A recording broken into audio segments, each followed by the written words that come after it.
In the upscale Acadia, GRA neighborhood of Lagos, a stately two-story home sits behind a tall black gate. The compound features trimmed hedges, a neatly manicured lawn, and a driveway spacious enough to fit several vehicles. At first glance, one might assume a happy, harmonious family lives there, a place of warmth, laughter, and unity. Yet behind the elegant facade stirs an undercurrent of tension and quiet heartbreak.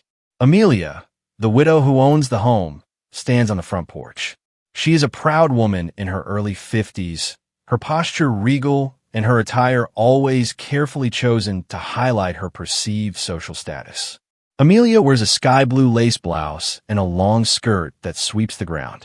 Gold jewelry adorns her neck and wrists, large statement pieces that gleam in the afternoon sun.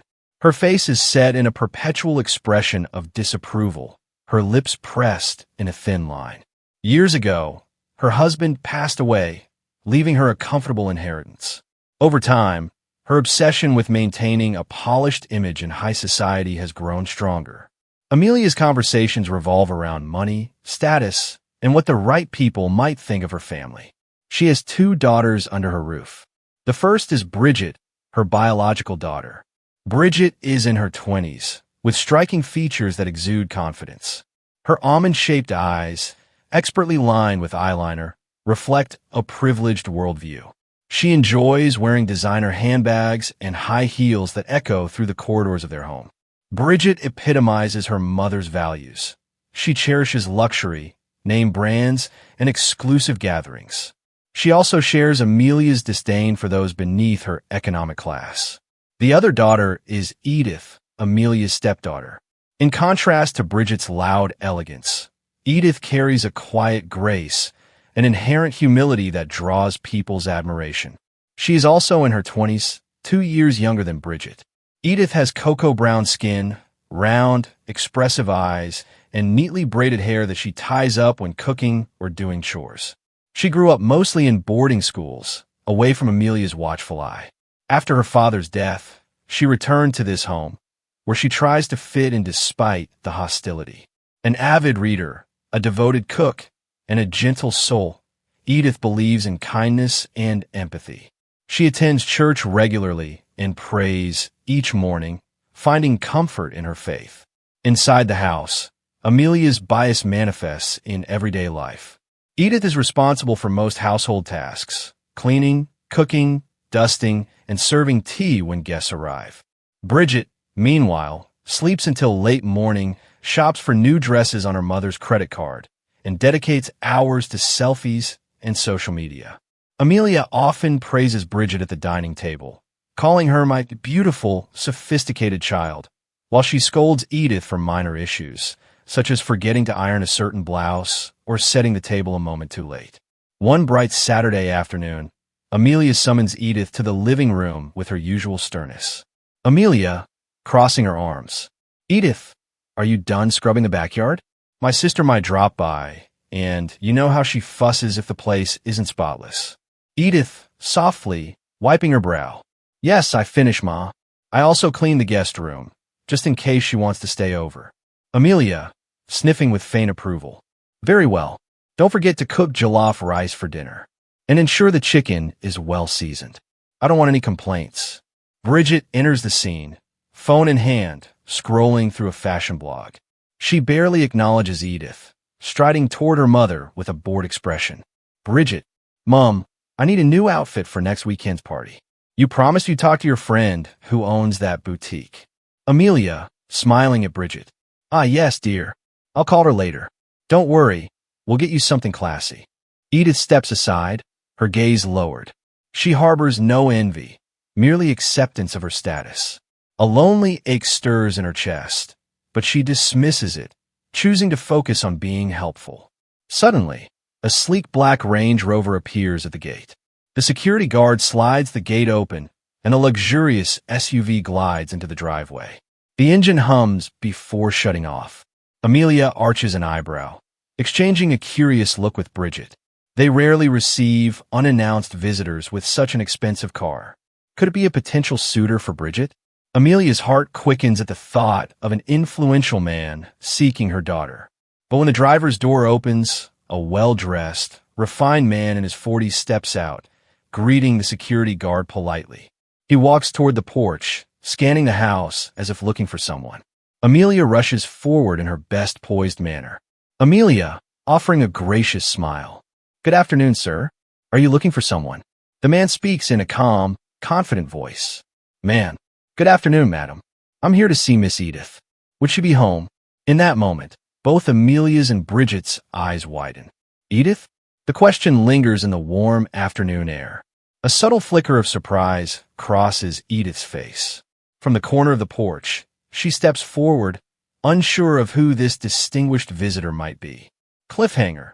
The sight of a wealthy, classy man specifically requesting Edith, of all people, sparks a wave of curiosity, confusion, and, in Amelia's case, a budding sense of alarm. This is the last thing Amelia expects or wants. Following the unexpected visit, word spreads that Edith, not Bridget, is becoming a focal point for suitors. Her gentle demeanor and genuine warmth catch the attention of respectable men around Lagos.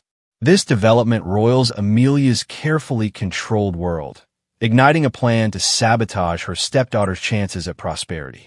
Bridget, too, is upset. Why should her modest, soft-spoken stepsister overshadow her?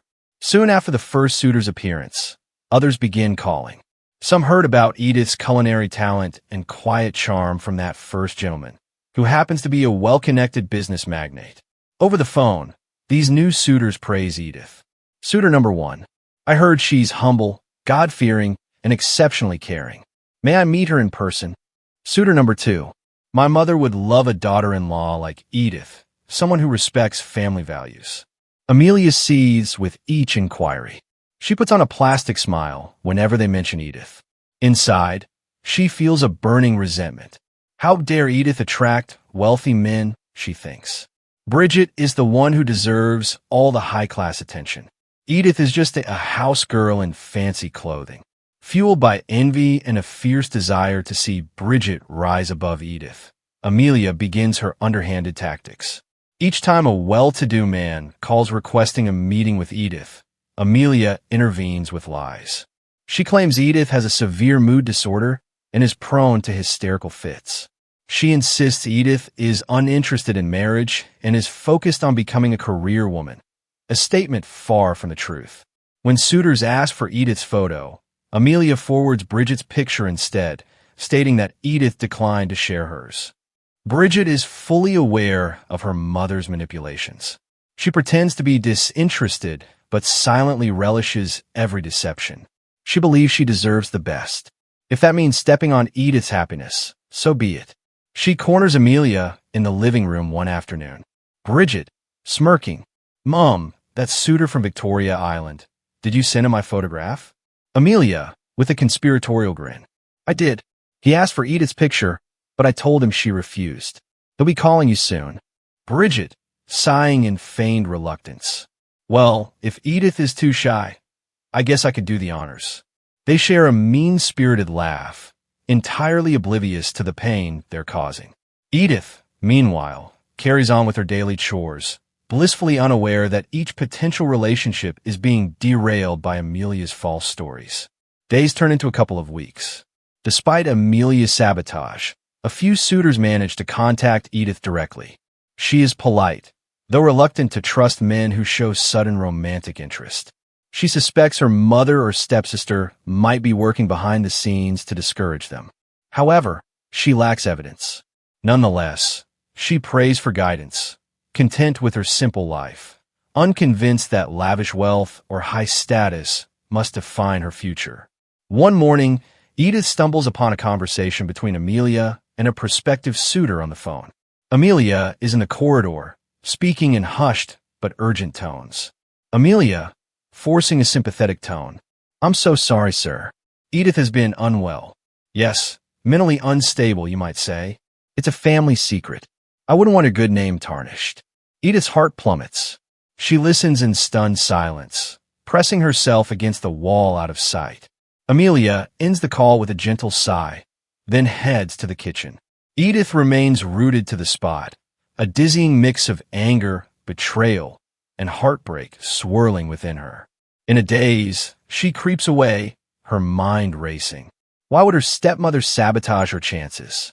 What has she ever done to deserve such cruelty? As the household tensions simmer, a new development diverts everyone's attention. Bridget attracts the notice of Leonard, a flashy young tech mogul whose startup recently received a massive international investment. He is known for his flamboyant lifestyle, lavish parties, designer clothes, and a social media feed filled with exotic vacations. He sets his sights on Bridget, drawn by her good looks and snobbish attitude that aligns with his own sense of superiority. Within weeks, Leonard proposes. Amelia is ecstatic. She can hardly believe her good fortune. Marrying Bridget off to a wealthy man will elevate the family standing, overshadowing any attention that might have turned to Edith. Plans for a magnificent wedding begin almost immediately. Expensive fabrics, gold-plated invitations, a massive hall in Victoria Island. Every detail is meticulously curated to showcase Leonard and Bridget's wealth. Edith, quiet and relegated to the background, helps with the wedding preparations as directed by her mother. She designs placeholders, double-checks the guest list, and arranges flowers, menial tasks that Amelia finds tedious. Although Bridget barks orders like a drill sergeant, Edith performs her duties graciously. On the day of the wedding, a grand procession of guests arrives at the church. Amelia sits in the front row, adorned in an expensive wrapper and matching headgear. The choir sings as Bridget walks down the aisle in a designer gown, Leonard beaming at the altar. Amid the swirl of well-wishers, Edith stands to the side, eyes brimming with mixed emotions. Happiness for her stepsister's big day, sorrow for the wedge that has grown between them. After the vows, guests adjourn to an opulent reception. Dignitaries, business elites, and socialites mingle among tall floral centerpieces. Cameras flash endlessly, capturing images of Leonard and Bridget dancing, cutting their grand cake, and feeding each other small bites amid cheers. Amelia glides from table to table, boasting about her new in-laws' wealth. She often catches Edith's eye and lifts her chin, silently reminding Edith who the real star of this family is. While Bridget basks in her glamorous new life, Edith has been quietly developing a close friendship with Daniel, a young mechanic who works at a nearby automobile garage. They met by chance when Edith's old car broke down, and Daniel offered help without hesitation. She noticed his respectful demeanor and the diligent way he approached his work. Over time, they began talking, initially about car repairs, then about life, aspirations, and faith. Edith found Daniel's simplicity and genuineness refreshing. Daniel's background stands in stark contrast to Leonard's. He grew up in a hardworking but financially limited family, often speaking fondly of his mother, who sold vegetables in the local market. Despite not having a university degree, Daniel is skilled in mechanics, self-taught in engineering concepts, and dreams of starting his own auto service center someday. His greatest asset is his unwavering determination and kind heart. Their connection grows quickly, and before long, Daniel asks Edith to marry him. His proposal is modest. He brings a small but meaningful ring, kneels in the corner of her father's old workshop, and looks up at her with hopeful eyes. Daniel, voice shaking with emotion.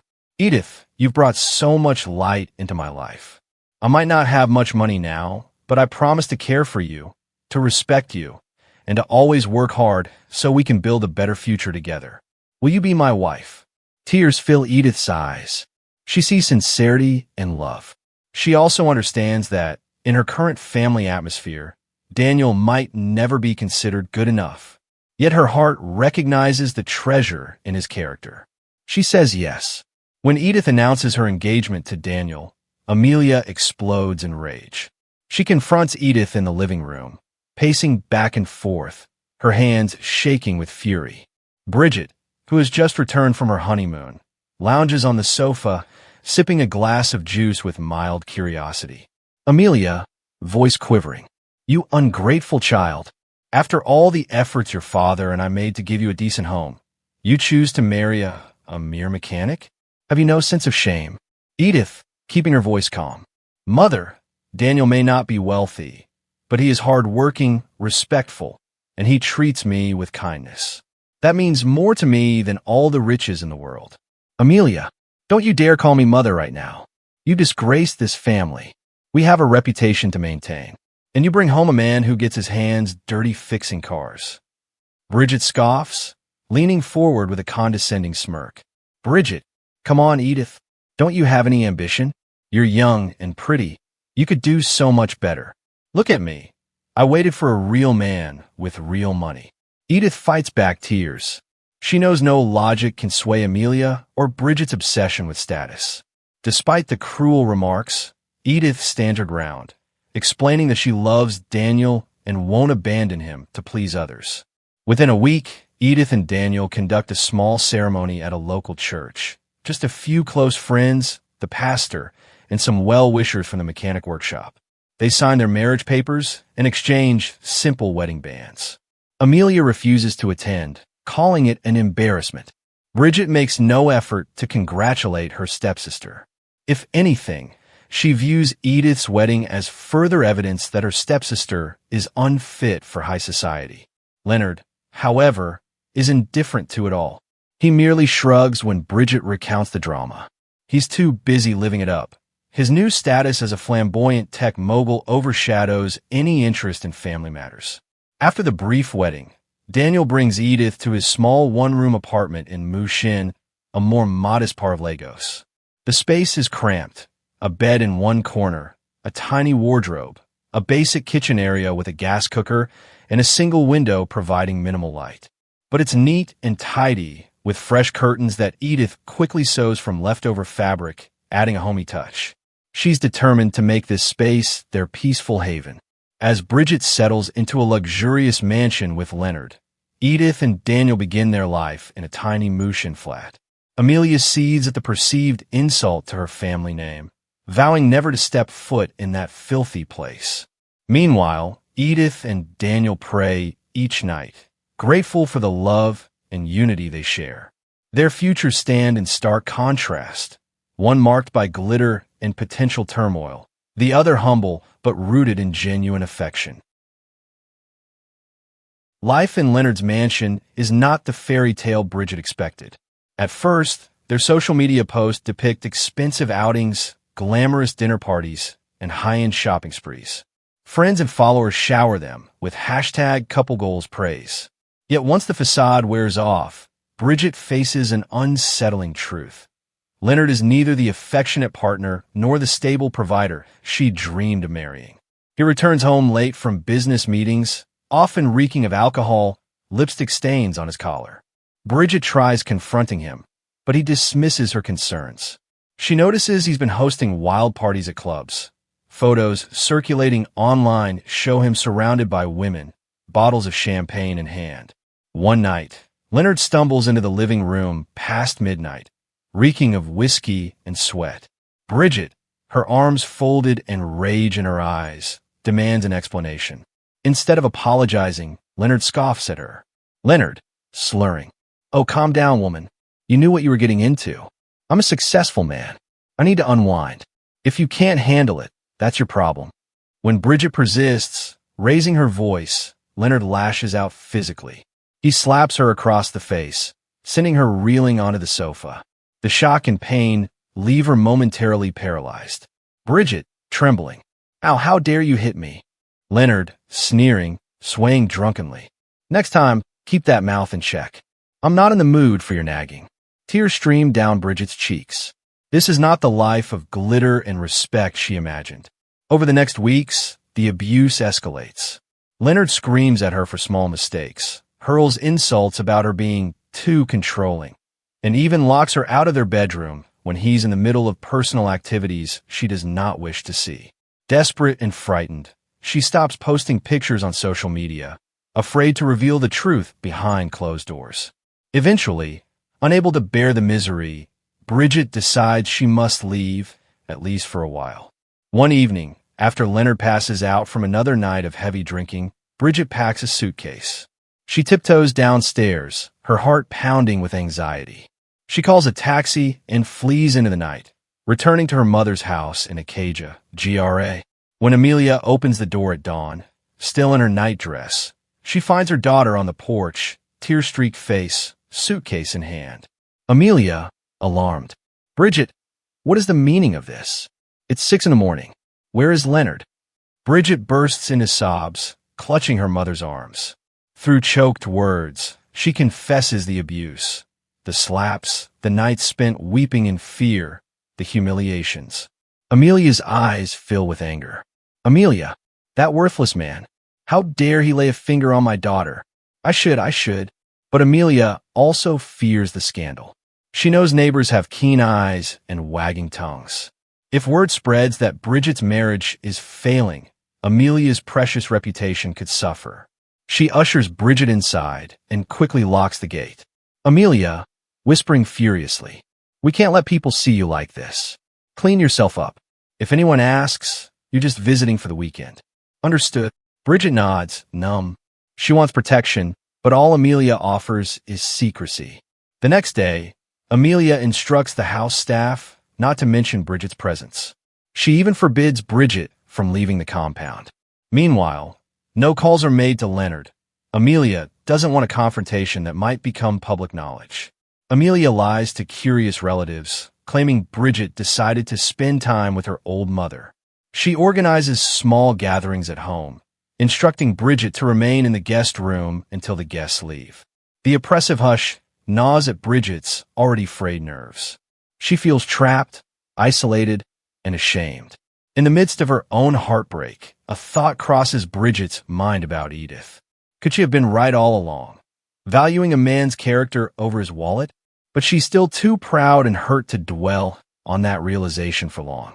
She simply wakes each morning in her mother's house, unsure how to move forward, how to salvage her dignity. Amelia clings to the illusion that Bridget is still a success story, ignoring the violent breakdown of her marriage. This forced facade only deepens her daughter's despair. Meanwhile, no one has reached out to Edith for help. Amelia's household stands on fragile ground, secrets piling up, anxieties mounting, the once snobbish mother and daughter forced into silence and lies. While Bridget and Amelia languish in shame behind the walls of their mansion, Edith and Daniel chart a course of steady progress fueled by genuine love and relentless hard work. In their cramped Mushin apartment, Edith and Daniel live simply. Edith wakes early to prepare breakfast, usually a bowl of pap or noodles, and then helps Daniel tidy the small workspace adjacent to their room. Daniel's mechanical skills quickly draw a loyal customer base. People appreciate his honesty and the careful attention he gives each car. Meanwhile, Edith uses her cooking talents to make small batches of snacks, puff, buns, plantain chips, which she sells at nearby street corners or through local shops. They barely make enough to cover rent and daily expenses at first, but they never go hungry. Daniel sets aside a small portion of their weekly earnings in a separate jar, labeling it future dreams. Whenever Edith feels discouraged, Daniel reminds her, Daniel, we have each other, and we have faith in God. If we remain disciplined, we can grow. One day, we won't just fix cars in the street. We'll own a proper garage, maybe even a company with a real name. Edith supports him wholeheartedly. She prays with him every night, grateful for the love that surrounds them, even if their room is modest and their bank account is light. Their closeness and mutual respect overshadow any hardships they face. One rainy afternoon, the roads flood as a heavy downpour drenches Lagos. A famous local celebrity, known for starring in Nollywood films, finds herself stuck on a flooded street with a broken-down SUV. Panicked and stranded in the downpour, she tries to wave down passing drivers for help. Most ignore her, not wanting to risk the rising water. Daniel, on his way back from purchasing spare parts, spots her distress. He and Edith scramble to assist. Daniel quickly diagnoses the SUV's engine issue, rolling up his trousers and wading through water to fix the problem. Edith holds an umbrella over him while the celebrity watches, impressed by their dedication. A passerby records the entire scene on a smartphone. Daniel's calm focus, Edith's supportive posture, the drenching rain, and the ultimate success in getting the SUV started. By the next morning, the video explodes on social media, garnering thousands of views and shares. The public loves the story of a humble mechanic rescuing a celebrity amid a storm, the wife diligently at his side. People flock to Daniel's workshop, wanting to meet the honest man from the viral clip. The celebrity, grateful for Daniel's help, arranges a meeting with her business contacts. One is a wealthy investor looking to back local entrepreneurs who demonstrate skill and integrity. After a few discussions, the investor offers Daniel a partnership. He will fund a proper auto repair center in a better location, complete with modern equipment and signage. Daniel can hardly believe his luck. He rushes home to tell Edith. Daniel, breathless with excitement. They want to give us a real garage, modern tools, an office space, everything. We'll have a sign that says Daniel's Auto Services. Can you imagine? Edith smiles through happy tears, hugging him. In her mind, she silently thanks God for answering their prayers. She never expected fortune to arrive so dramatically. Her cooking business also benefits from the publicity. Shops now invite her to supply pastries and snacks in larger quantities. Over the next few months, their bank account grows steadily. Daniel hires a few mechanics to help, and Edith focuses on scaling her mini-food enterprise. Within 2 years, Daniel's auto center thrives. Clients range from everyday car owners to high-profile figures. He repays the investor's initial funds, forging a reputation as a trustworthy partner. Edith continues her cooking venture, eventually setting up a small storefront. Their combined income skyrockets. They save diligently, and soon, the couple can afford a decent duplex in Lekki, a neighborhood known for its more upscale environment. It's not a palace, but it's a substantial upgrade from Mushin. They furnish their new home tastefully, avoiding flamboyant displays of wealth. Edith maintains the same humble spirit. Each piece of furniture is chosen for comfort and warmth, not for show. She refrains from expensive designer outfits, preferring simple yet elegant attire. Daniel invests back into their businesses, ensuring long-term growth rather than short-term luxury. The story of the once struggling mechanic and his devoted wife continues to inspire many. Local newspapers run a feature on them, highlighting how perseverance and kindness can overturn societal barriers.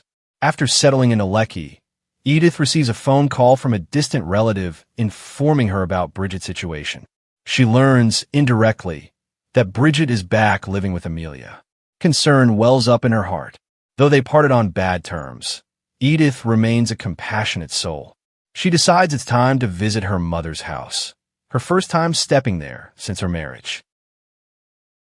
One balmy afternoon, Edith drives through a Acadia GRA in a sleek Toyota she and Daniel recently purchased. She parks outside Amelia's gate, her heart fluttering with a mix of nerves and compassion. She notices the house looks the same manicured lawn, same sense of quiet grandeur. Stepping out of the car, she smooths her simple, flowing gown and adjusts her braided hair. Her face holds both determination and tenderness.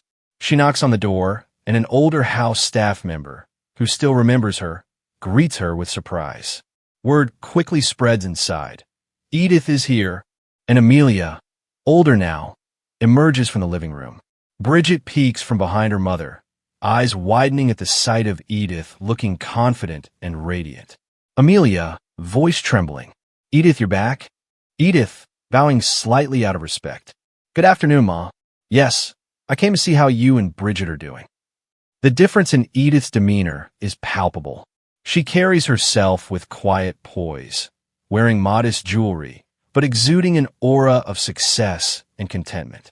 Amelia takes in every detail. The car outside, Edith's refined glow, the subtle fragrance of success that seems to follow her. Regret gnaws at Amelia. She once dismissed Edith as worthless. Now, that same stepdaughter stands before her, obviously thriving in every way.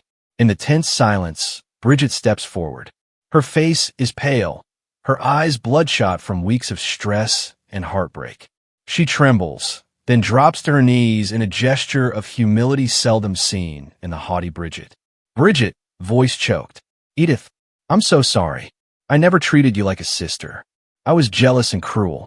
I let Mom sabotage your happiness. And now, I've ended up in a nightmare of my own. Please, can you forgive me? Emotion twists in Edith's chest. She recalls all the slights, the scorn, the belittling. Yet compassion and empathy overwhelm her anger. She kneels beside Bridget, gently lifting her up to stand. Edith softly, I forgive you, Bridget. We can't change the past, but we can choose differently from now on. I truly hope you find peace. If there's anything I can do, just let me know. Bridget sobs against Edith's shoulder, her tears dampening Edith's gown. In that moment, the old resentments seem to dissolve, replaced by the faint flicker of a genuine bond that might finally bloom. Amelia, witnessing her daughter's emotional reunion, remains silent for a few seconds. Then, something within her cracks. A lifetime of bitterness, status obsession, and misdirected pride collapsing into a single moment of remorse. She covers her face with her hands, shoulders shaking. All her illusions about the right child crumble. Amelia, weeping, Edith, child, I failed you. I was so blinded by money and class. I didn't see your heart. And now, you've proven that true success is more than money. I'm sorry. Edith steps forward, gently placing a hand on Amelia's shoulder. She blinks back her own tears, recalling the years of coldness she endured. A part of her wants to demand Amelia's accountability, but her spirit urges understanding and closure. Edith quietly, I hold no grudge against you. I only wish we could have known each other better, loved each other as family. I forgive you. Amelia collapses into Edith's arms, sobbing with a mixture of regret and relief. This meltdown is the result of years spent wearing a mask of arrogance. Now that mask shatters, leaving her vulnerable and exposed. Once the tears subside, Bridget and Amelia invite Edith inside. They serve refreshments, a small gesture that Edith appreciates, having so often played the servant role before. As they sip tea, Edith gently suggests a path forward. Edith, Bridget, you can't stay cooped up in this house forever. I can help you get back on your feet. Maybe we can work together. I know a few people who might give you a job in event planning or brand consultancy, something that suits your taste for style. Daniel and I are also expanding our businesses. There might be a role for you there. Bridget glances at Amelia, who nods tearfully, still shaken. Bridget hesitates, swallowing a thick lump of pride. Bridget, I'd appreciate that. I don't have much left. Leonard cut me off financially, and I can't exactly show my face in high society after everything. Edith takes Bridget's hand. Edith, we'll figure it out. Everything can be rebuilt. Amelia, her voice still quivering with emotion, manages a smile that looks heartbreakingly genuine for once. Amelia, Edith, you have a heart of gold. You're more a daughter to me than I ever was a mother to you. Thank you. Edith doesn't linger too long. She offers some parting words, promising to call soon and discuss a plan for Bridget's future. As she walks out, Amelia and Bridget follow to see her off. The sleek Toyota glints in the afternoon sun, symbolizing how far Edith has come from the cramped Mushin room she once called home. Once Edith drives away, Amelia stands by the gate, tears still fresh on her cheeks. For the first time in years, she feels the weight of her mistakes. She ponders how easily she gave into prejudice and snobbery, and how it cost her not just one daughter's affection, but nearly destroyed both. Bridget places a comforting hand on Amelia's shoulder. Bridget softly, Mom, let's move forward. We could do better. Amelia nods, exhaling a shaky breath. Amelia, yes, child, we must. From that day onward, Amelia tries to shed her old ways. It's not an instant transformation. Her desire for status and appearance still flickers. But each time she feels that pang of pride, she remembers Edith's gentle forgiveness and Bridget's humbling downfall. Slowly, she begins to reconcile with the reality that wealth without love is hollow. She hopes, in time, to restore genuine bonds within this fractured family. In the weeks that follow, Edith arranges a simple job interview for Bridget. Daniel visits, wants to greet Amelia politely, who stammers through an apology for her past scorn. The air of tension lingers, but an undercurrent of peace emerges. There is no guarantee of a perfect family union, but steps toward healing are being made. Edith and Daniel continue to flourish, traveling occasionally for business conferences. They remain humble, always remembering the days they had nothing but each other. Bridget works in event planning, learning the ropes from the ground up, gradually regaining her confidence. Amelia, older and more subdued, watches from the sidelines, silently praying for forgiveness and wishing she had chosen differently when her husband's fortune first gave her a sense of superiority. Perhaps the greatest lesson lingers in Amelia's mind. If you back the wrong child or elevate the wrong values, you may only realize your error when it's too late. Yet hope can arise from the ashes of regret, especially when humility and genuine love lead the way